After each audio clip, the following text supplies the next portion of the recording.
Justine by Donatien Alphonse Francois Comte de Chaudet, better known to history as the Marquis de Sade. Several days later, while Justine was lying in bed, Rodin came in, his breath reeking of strong spirits, and announced, "Now the time has come, my dear sweet Therese, poor Therese, that you must repay me. Now here is what I want you to do." And making known to Justine the nefarious and sickening extent of his villainies, the girl, recoiling in horror where she lay, exclaimed, "Sir, there is no way on heaven and earth, it seems, that I can convince you that I would never stoop to such infamies as you suggest. However, I have a few miserable sous here. Please take it as my offering to you for the kindness and generosity you have hitherto shown." And with that, Rodin, a most curious cast of expression suddenly written across his countenance, stated, "Therese, I was merely testing you. You didn't honestly expect that I wanted you to carry out the awful and degrading assignments which I have just been suggesting, did you? A man such as myself? Why, perish the thought. Now here is what I propose to you. You shall stay on here as long as you like. I have 3 maids working for me. You'll only be a 4th. Justine protested rather weakly, "But, sir, I do not in any case think that that would be wise, for the other maids will become jealous. They already treat me as if they think I am only putting on airs. How much more resentful will they be if they believe I am taking food out of their very mouths by my additional and certainly unnecessary employment?" At this, Rodin looked thoughtful a moment and then said, "Well, you shall wait on my daughter, dear sweet Rosalie, and in that way we'll keep any fires of jealousy or envy from touching you.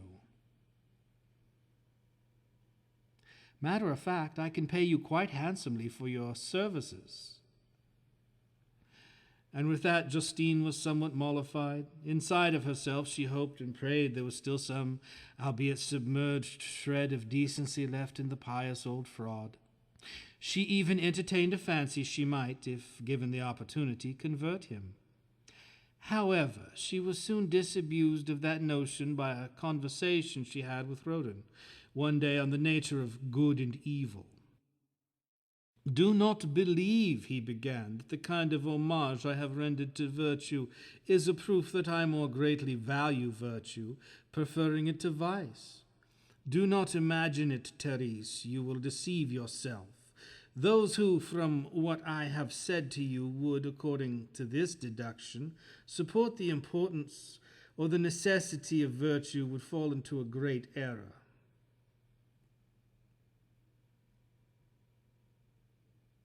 And I would be very sorry if you believed that such is my way of thinking. The hovel which shelters me in hunting when the burning rays of the sun fall upon my body is certainly not a great monument to architecture. Its necessity is only circumstantial. I expose myself to a sort of danger. I find something that helps me survive. I use it. But is that something thereby less worthless? Can it be less contemptible? In a totally vicious society, virtue would serve no purpose. Ours not being of this kind, it is absolutely necessary to project it, as in putting on an air of piety, in order to have less to fear from those who slavishly respect it. If no one adopt it, it will become useless." He continued, "I am not wrong when I maintain that its necessity is only opinion or circumstance. Virtue is not something that cannot be argued about as to how much it does or doesn't cost. It is only a way of behaving which varies according to each climate and which consequently has no real substance. This alone makes it futile. Only that which is constant is really good. What changes perpetually cannot pretend to the character of goodness. This is why immutability has been placed in the rank of the perfections of the Lord. But virtue is absolutely deprived of this character. There are not 2 peoples on the surface of the globe who are virtuous in the same way. Therefore, virtue is not real, not intrinsically good, and thus it does not deserve our worship. It is necessary for the state to enforce moral edicts to maintain control, to adopt it as a matter of pure political expediency in the country where we happen to live, so that those who practice it by taste or who ought to reverence it by nature leave you at peace. Of course, this virtue, while it may gain respect for you wherever you happen to live, will, by the fact that it is so conventional, win you slings and arrows from those who profess to follow the more sinful pathway of vice. But once again, all of these are circumstances, and none of this gives real value to virtue. Indeed, for some men, virtue is impossible, it seems. Now, how will you persuade me that a virtue that fights or opposes natural inclinations can be found in nature? And if she is not there, how can she be good?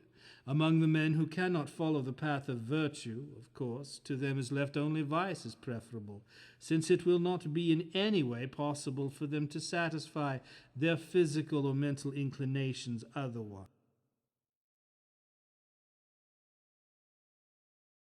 In this hypothesis, then, there will be very useful vices. Now, how will you maintain the value of virtue as a so admirable quality if, indeed, you show me that its opposite can be so? We've been told that virtue is its own reward, as it is good for our fellow man, and so an individual receives good in accordance with the amount of it he gives.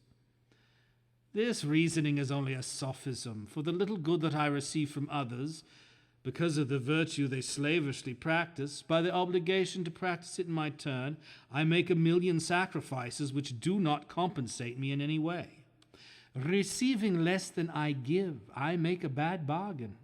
I am much more unhappy with the privations I endure to be virtuous than I receive good from those who are. The arrangement being not equal, I must not submit to it, and I will not force myself to it, it penalizing me to be so virtuous at the expense of my own interests and inclinations. It is not worth it.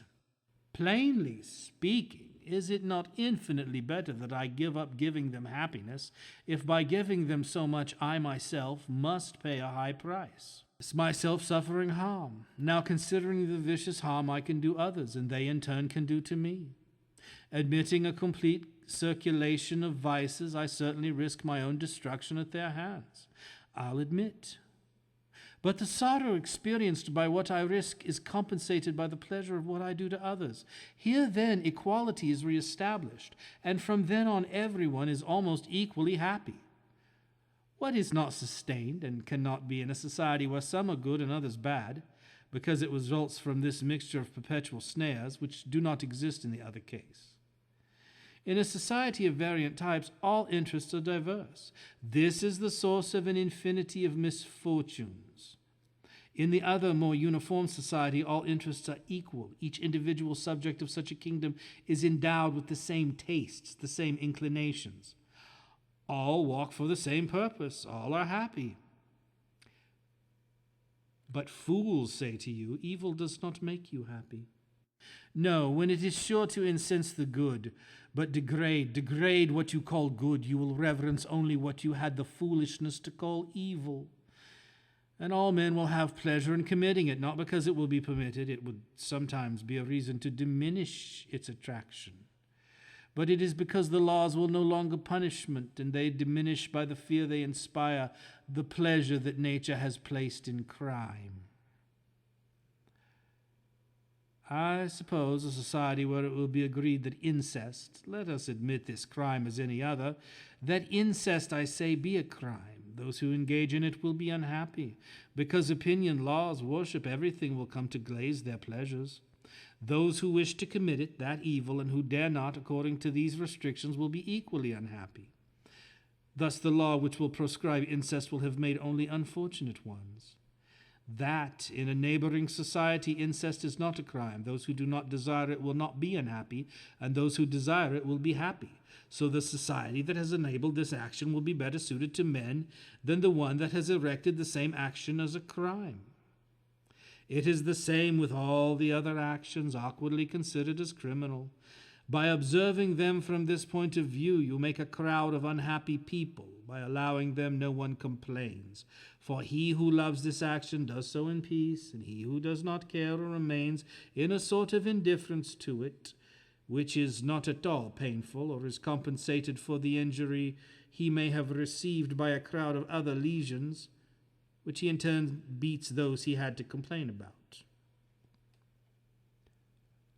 So everyone in a criminal society is or is very happy, or in a state of recklessness that is not painful.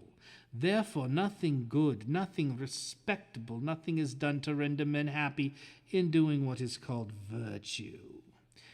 That those who follow it, therefore, do not take pride in this kind of homage, which the kind of constitution of our society compels us to render to it. It is a matter of circumstances, of convention, but in fact this cult is chimerical, and the virtue that attains it for a moment is not for that reason more beautiful.